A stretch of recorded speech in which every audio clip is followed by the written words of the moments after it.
अस्सलाम वालेकुम। थंबनेल देख के आप लोगों को ये पता लग ही गया होगा कि आज के इस वीडियो में मैं किस टॉपिक पे बात करूँगा। और आज का ये टॉपिक इसलिए बहुत ज़्यादा इम्पोर्टेंट है क्योंकि नया साल आया है and I am very sure कि आप में से बहुत सारे लोग नया गाड़ी लेने के बारे में सोच रहे होंगे। जिसमें से बहुत सारे लोग सोच रहे होंगे कि ईवी लूँ या पेट्रोल स्कूटर लूँ। तो आज का ये वीडियो देख के आई एम 100% श्योर कि आपका जो भी डिसीज़न लेना है वो आपका एकदम एफर्टलेस हो जाएगा। क्योंकि आज के इस वीडियो में मैं आपको पूरा आपका जितना भी डाउट है सारा डाउट क्लियर कर दूँगा। तो चलिए वीडियो को स्टार्ट करते हैं। आइए तो सबसे पहले हम लोग बात करेंगे कि एक ईवी के चलने के लिए नेसेसरी चीज़ें क्या-क्या है? मैं वो बता देता हूँ पहले। सबसे पहले हम लोग को आता है मोटर, ठीक है? मोटर रहेगा तो मोटर को चलने के लिए एमसीयू चाहिए ही चाहिए। एमसीयू, बैटरी बैटरी और रहना चाहिए हमारे पास एक्सेलरेटर, ठीक है? इस वीडियो में हम लोग इसके बारे में बात नहीं करेंगे कि इसमें चेसिस भी होता है, चक्का भी होता है, ये सब बचकानी बातें हम लोग नहीं करेंगे। हम लोग मुद्दे की बात करेंगे कि आपको समझ में आए और डिसीजन लेने में बहुत ज़्यादा आसानी हो। दूसरा रीज़न ये है, ओला के बारे में बात इसलिए मैं करूँगा क्योंकि सबसे अच्छा परफॉर्मेंस अभी तक के जितने भी व्हीकल है, उन सभी में सबसे अच्छा परफॉर्मेंस ओला का है।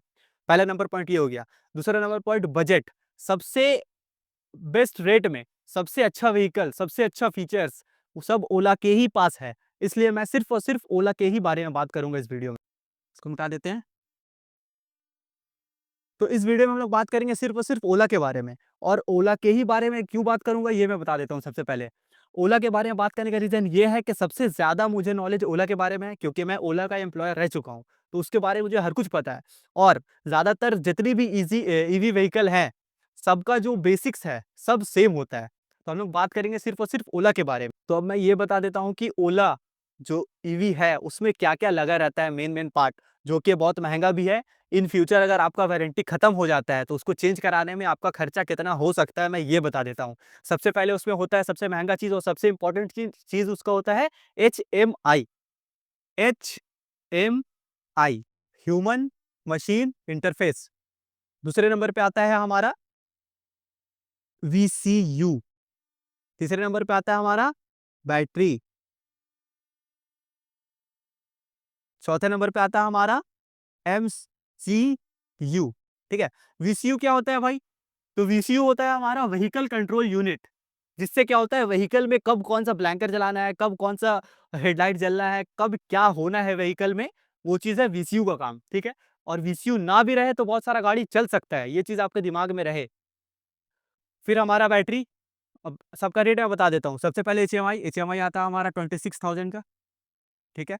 वीसीयू जो पुराना मॉडल था ओला का, उसमें क्या होता था वीसीयू अलग से रहता था, ठीक है? उसका एचएमआई अलग से रहता था, बाकी पार्ट्स अलग रहता था। बट जो भी नया मॉडल आया है और इस वीडियो में मैं नया मॉडल के ही बारे में बात करूँगा। क्यों? क्योंकि जो पुराना मॉडल है ओला का, वो ओला ने डिसकंटिन्यू कर दिया है। तो उस बारे में बात करके कोई फ़ायदा नहीं है जिससे आपका कोई बेनिफिट ना हो, सिर्फ़ टाइम जाए, ठीक है?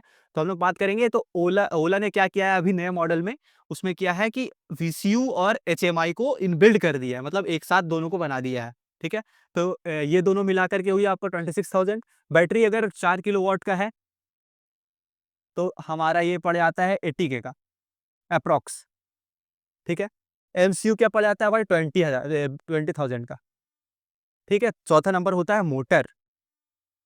मोटर हमारा लगभग 25,000 के आसपास पड़ जाता है ना? तो अब ये सब तो मैंने आपको बता दिया, मोटा-मोटा टॉपिक, है ना? अब मेन चीज़ जो आपको मैं बताना चाहता हूँ, वो चीज़ आप सुन लो। फिलहाल तो मैं ओला के बारे में ही बता रहा हूँ, बट मेबी बहुत सारे ईवी में ऐसा होगा कि सेम चीज़ होगा। तो सबसे पहले इसका बैटरी के बारे में बता दूँ आपको।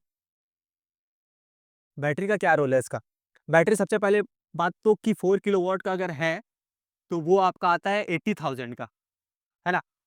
अब क्या है सबसे मेन बात कि अगर आपके साथ सॉरी, अगर आपके पास गाड़ी का, ओला का अगर आपके पास समझ लो 5 साल का ईयर का वारंटी है 5 साल का आपके पास ओला का। लेकिन अगर खुदा ना खास्ते किसी कारण से आपका गाड़ी का बैटरी आपके पास रहते पर में डीप डिस्चार्ज हो जाता है, डीप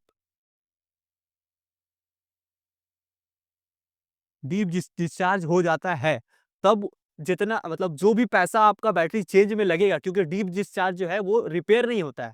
फिलहाल तो बाहर में कहीं भी रिपेयर नहीं होता है, वो सिर्फ़ और सिर्फ़ सर्विस सेंटर में रिप्लेस ही होता है। अगर किसी कारणवश आपका बैटरी डीप डिस्चार्ज हो जाता है, तो आपको अपने पॉकेट से 80,000 रुपए देने पड़ेंगे। सबसे बड़ा इसका एडवांटेज आप बोल लो या फिर कुछ भी बोल लो आप, ठीक है, बैटरी का। सबसे पहली नंबर बात ये हो गया। अब मैं बात करता हूँ, आपको मैंने मोटा-मोटा सारा चीज़ बता दिया। अब मैं बात करता हूँ कि मैं जब ओला में था, तो अभी जो मैं बात कर रहा हूँ, इसको आप बिना स्किप किए देखना। भले आगे का जो भी वीडियो में मैंने बोला वो आप स्किप कर दिए होंगे, कोई दिक्कत नहीं है।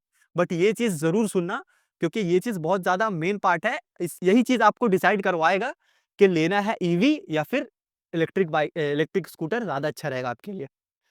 तो सबसे मेन बात मैं बता देता हूँ कि मैं जब ओला में था, तो हुआ क्या कि मैं जितना दिन भी रहा, तो ओला का जो जेन 1 है, उसका अभी समझ लीजिए आप कि बहुत सारा स्कूटर आया जिसका 2 साल कंप्लीट हो गया था ओला में, है ना?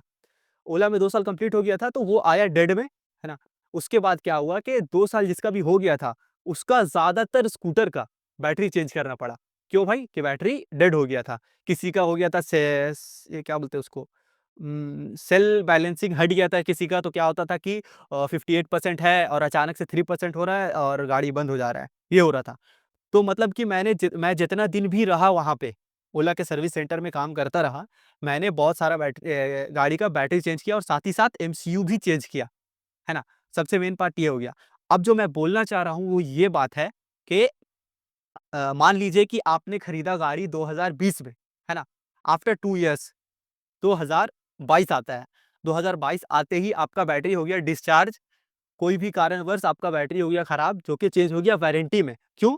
क्योंकि आपके पास 3 साल का या 5 साल का वारंटी था, तब चेंज हो गया। अब यही चीज़ आप समझ लो कि 2022 में आपके पास नया बैटरी लग गया, है ना? अब नया बैटरी लगने के 2 साल के बाद समझ लो फिर से खराब हो गई, क्योंकि अगर नया से 2 साल का उसका अगर वैलिडिटी है, तो इट मीन्स कि अगर 2 साल के बाद फिर से वो खराब हो सकता है, ठीक है? होगा नहीं होगा वो सब अल्लाह जानता है, खुदा जानता है, ठीक है? हो सकता है ना? अब हो सकता है तो आप समझ लो कि आपका 3 साल का वारंटी था, है ना? और 4 साल में गाड़ी खराब हुआ फिर से, तो आप क्या करोगे उस समय पे? क्या आप 80,000 दे के बैटरी नया लगवाओगे? या फिर आप ये सोचोगे कि 80,000 वहाँ देने से बेटर है कि मैंने एक नया गाड़ी ले लूँ पेट्रोल वाला?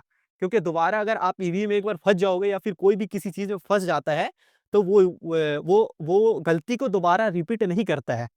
ठीक है? सबसे मेन बात मैं ये बता देता हूँ आपको। तो ये हो गया मुद्दे की बात, है ना? और साथ ही साथ मैं ये भी बता दूँ कि बैटरी तो चेंज हुआ ही हुआ, बहुत सारा ऐसा गाड़ी था, जिसका एमसीयू भी चेंज हुआ। मतलब बैटरी के साथ-साथ एमसीयू भी चेंज हुआ, एमसीयू जिसका प्राइस लगभग 20,000 के आस-पास है। तो क्या आप 20,000 का भी सामान अपने पैसा देके चेंज कराओगे? अगर आपका जवाब हाँ है, तो एकदम श्योरली जा कर के ले लो, है ना? अब मैं बात करता हूँ, अगर आपको ईवी ही लेना है, तो कौन से कंडीशन पे आप ले सकते हो, बेफ़िक्र होके, है ना? अगर आपको ईवी लेना है,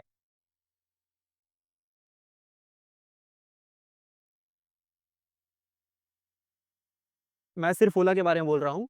अगर आपको ईवी ही लेना है अगर, तो अगर ईवी लेना है तो कम से कम 5 इयर्स का वारंटी होना ही चाहिए, तब लेना, किसी भी ईवी को ले लो। ख़ास करके मैं ओला का बता रहा हूँ, क्योंकि मैं ओला के बारे में लगभग हर कुछ जानता हूँ, ठीक है? 5 इयर्स या 8 इयर्स। और कब आपको ओला ईवी नहीं लेना है या फिर कोई भी ईवी लेने से परहेज़ करना है, कब करना है? जब आपका किसी भी ईवी पे 1 साल से लेकर के 3 साल तक का वारंटी हो, तब आपको ईवी सोचना भी नहीं है उसके बारे में। उससे अच्छा आप जा कर के एक पेट्रोल स्कूटर ले लो, वो आपका बहुत ज़्यादा दिन चलेगा। ये आपको बहुत लॉस देगा, है ना? और दूसरी नंबर पॉइंट कि आप कब लो ईवी, अगर आप एक बिज़नेसमैन हो, अगर आपके लिए गाड़ी बहुत ज़्यादा इम्पोर्टेंट है, तब आपको ईवी ये सोच कर और ये माइंडसेट रख कर के लेना चाहिए कि अगर मेरा गाड़ी खराब होता है, तो मुझे कम से कम 1 महीना 20 दिन देना ही पड़ेगा। मतलब गाड़ी को छोड़ देना पड़ेगा सर्विस सेंटर में जाके। अब इसके पीछे का कारण ये नहीं कि सर्विस खराब है। इसके पीछे का कारण ये है कि सिर्फ़ और सिर्फ़ बैटरी अगर चेंज करना है आपका, बैटरी किसी कारणवश खराब हो गया और बैटरी चेंज करना है, तो बैटरी ऐसे कोई भी कंपनी ऐसा नहीं करता। उसके लिए क्या होता है, प्रॉपर डॉक्यूमेंटेशन चाहिए होता है कि बैटरी खराब है। बैटरी खराब है, उसका डॉक्यूमेंटेशन दो, उसको आगे प्रूफ दो, अब आगे से आएगा, उसके बाद बैटरी चेंज होगा, ठीक है। अब सपोज के आपका डॉक्यूमेंटेशन चला गया, बैटरी अप्रूवल मिल गया, अब बैटरी को आने में भी टाइम लगेगा, ठीक है। आने में टाइम लगा, बैटरी आ गया। अब आने के बाद क्या होगा कि बंदा जो है, जो भी सर्विस चैंपियन है या फिर जो भी सर्विस कर रहा है, वो क्या करेगा कि वो पहले भी कोई गाड़ी कर रहा था, तो समझ लो कि 2 दिन डिले हो गई। मतलब समझ लो कि अप्रूवल मिलने में आपका लगभग 5 डेज़ का समय लग गया। 5 डेज़ का समय अप्रूवल में लग गया, आने में लग गया आपका लगभग 5 टू 8 डेज़। ये आप मान के चलो, ठीक है। 5 टू 8 डेज़ लग गया तो 5-8 कितना हो गया हमारा 13 हो गया, 13 डेज़, 13 डेज़ ऐसे हो गया। और 2 दिन तो कम से कम आपको बैटरी चेंज में देना ही पड़ेगा। मतलब बंदा जो काम कर रहा है दूसरा, वो उस काम को कंप्लीट करेगा, उसके बाद आपका गाड़ी को छुएगा, है ना? अगर ये चीज़ आपका माइंडसेट है तभी लेना, और ये चीज़ नहीं है तो मेरे राय में आपको एक इलेक्ट्रिक स्कूटर को छोड़ करके एक पेट्रोल व्हीकल की तरफ जाना चाहिए। तो आप लोगों को पता चल ही गया होगा कि आपको एक ईवी लेना चाहिए या फिर एक पेट्रोल स्कूटर लेना चाहिए। अगर बहुत ज़्यादा कन्फ्यूज़न है माइंड में, तो वो सब छोड़ो, शरीफा ले लो। मज़ाक कर रहा हूँ।